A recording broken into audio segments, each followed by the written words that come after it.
No, Viikinlainen keittiössä kokkikoulu jatkuu ja nyt meillä on vuorossa pääruoka. Mitäs meillä on tänään listalla? No, tällä kertaa paistetaan kuhafilettä ja lisäkkeeksi mehustettu kasviskuskussalaatti, minkä voi tämmöisen haaleena tarjota. Ja nahaton kuhafile, vähän haastavaa aina saada rapeutta siihen annokseen, niin tehdään pieni leipäkikka siihen pintaan, niin saadaan homma hoidettua kotiin. Hyvä. Hyvältä kuulostaa. Lähdetään katsomaan, miten se onnistuu. No niin, päästään kuhan ja kasvisten kimppuun. Tosiaan tehdään kasvislisäke valmiiksi ensin ja sitten paistellaan kuha hetken perästä. Mutta tosiaan mulla on tässä keitettyä kuskusia. Kuskusin keitto on aika simppeli. Kiehauta vettä, missä on vähän makuja, suolaa. Voit laittaa sinne vähän timmemiä, valkosipulia ja painomäärällisesti saman verran sitten kuskusia. 2 desi vettä, 2 desi kuskusia, kiehauta vesi, kaada kuskusit, anna hautua hetken aikaa ja valmista. Ja mulla on tässä kuskusi. Laitetaan se kuppiin. Noin. Ja sitten täällä on vähän hienonnettua punasipulia. Ja vähän kukkakaalia pilkottuna. Ja saa olla ihan crunchia palaa. Nyt tulee semmoinen kevät-kesä mieleen kaikkinensa. Ja lopuksi sitten vähän, mulla on tomaattia, mä oon ottanut sisuksen pois ja vähän kuutioinut ja kaikki vaan kyytiin. Ja mä laitan sinne vähän oliiviöljyä. Maustetaan kevyesti suolalla. Ja tässä välissä leikataan ihan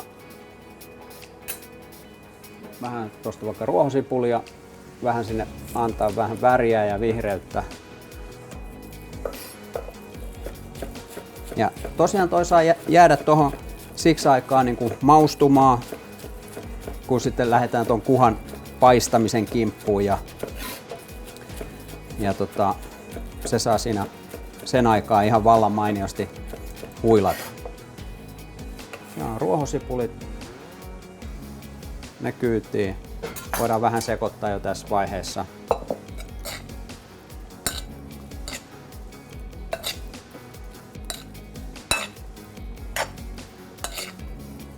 Se saa jäädä siihen niin kuin muitumaan. No nyt oikeastaan kuha. Ainakin itselle tykkää, kun paistetaan kalaa, niin pikkusen niin kuin hyvää paistopintaa ja ehkä jos siihen saisi vielä niin kuin rapeutta. Ja ainakin itsellä on ollut vähän haastetta, kun on nahaton file, on siis kuhaa tai jotain muuta kalaa, että hei, miten mä voisin ratkaista se näppärästi. Joten mulla on tässä ihan tuoretta paahtoleipää. Ja tän voi joko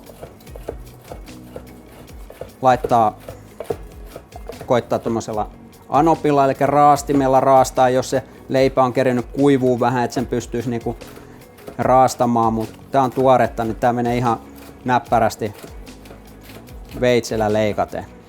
Ja oikeastaan tämmöstä pikkusta jonkinnäköistä kuutioa, taas mallilla ei ole väliä. Ja saadaan tämmönen niinku, tavallaan vähän niinku tuore leipäraaste aikaiseksi. Laitetaan nyt tuohon kattilaan.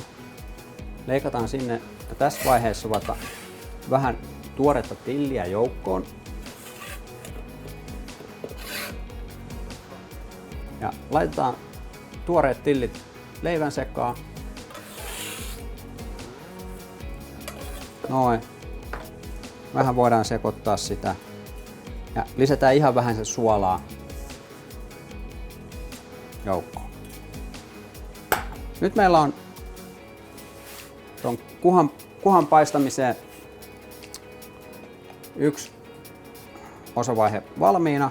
Ja nyt puhdas kuhafile oikeastaan, jotta me saadaan siitä ihan ruodoton, niin tehdään semmoinen V-leikkaus.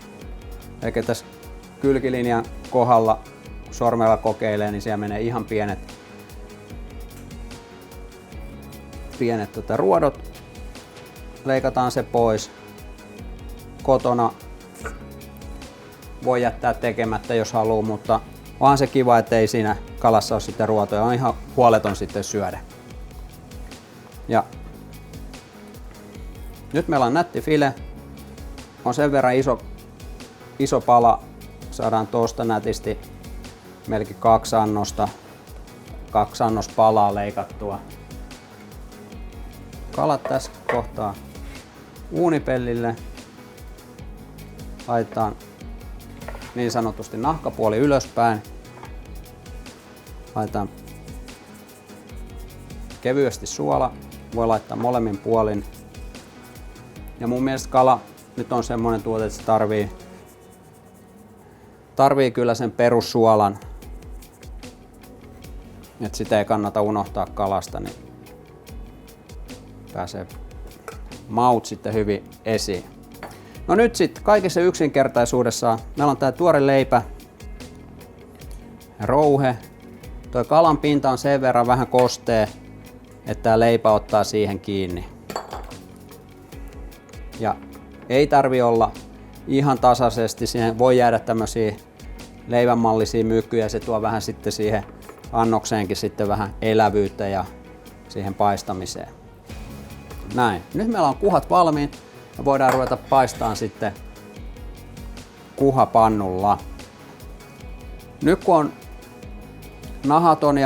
nahaton file ja meillä on leipä tässä pinnassa, tietysti pannu pitää olla lämmin, mutta vähän eri asia, jos paistettaisiin vaikka nahkapäällistä kalaa, niin silloin pannu saa olla erittäin kuuma, jotta se nahka lähtee myös sitten niin kuin rapeutuu ja se paistuu ja paahtuu oikein kunnolla. Mutta nyt tää leipä ottaa värin todella nopeasti, niin ollaan sen kanssa vähän tarkkana, että on pannu vähän miedommalle lämmölle.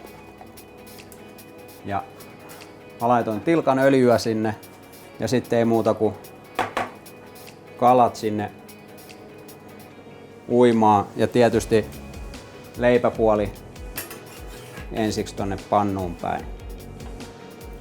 Sitten se lähtee niin kuin tiriseen pikkuhiljaa ja ollaan tosiaan tarkkana, kun se saa ekat lämmöt ja huomaat, että leipä lähtee ottaa vähän väriä, lisätään siihen vähän voita joukkoon ja käännetään liettä vähän hiljemmalle voimakkuudelle.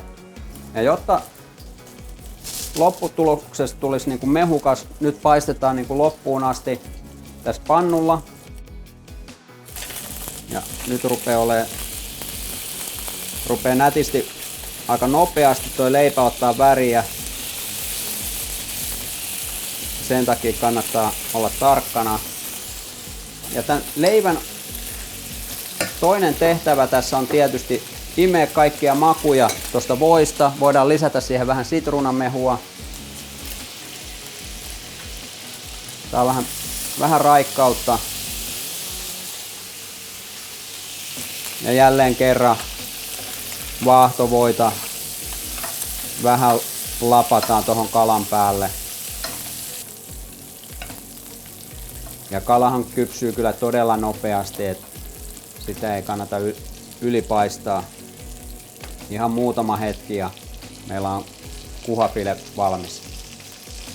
Annetaan se jäädä siihen hetkeksi aikaa muituu. Nyt mä hiljennän liettä ihan kakkoselle, se saa olla ihan rauhakseen siinä ja voidaan ruveta pikkuhiljaa kokoamaan sitten annosta. Nyt meillä on salaatti täällä tekeytynyt. Ja tosiaan sä voit tehdä tän niin kuin lämpimään kuskusin, että sä oot juuri sen keittänyt, lisäät sinne kasvikset. Kukkakaalin mä lisäsin tähän ihan raakana.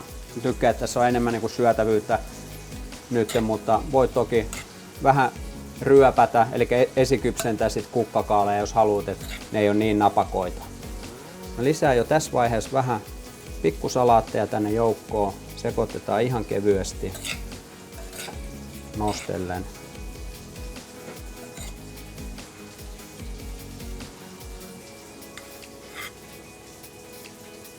Ja nyt täältä sitten nostetaan lämmin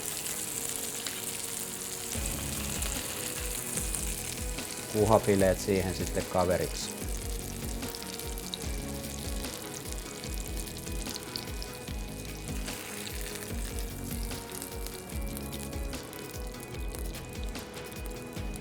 Pienet kasvikset, salaatit vielä ja kaikessa yksinkertaisuudessaan. Annos olisi tästä. Kokeilkaa kotona. Ja pieni oliiviöljy, tykkään itse. Laitetaan sitä vähän. Ja ei muuta kuin iskekää kiinni. Kiitos.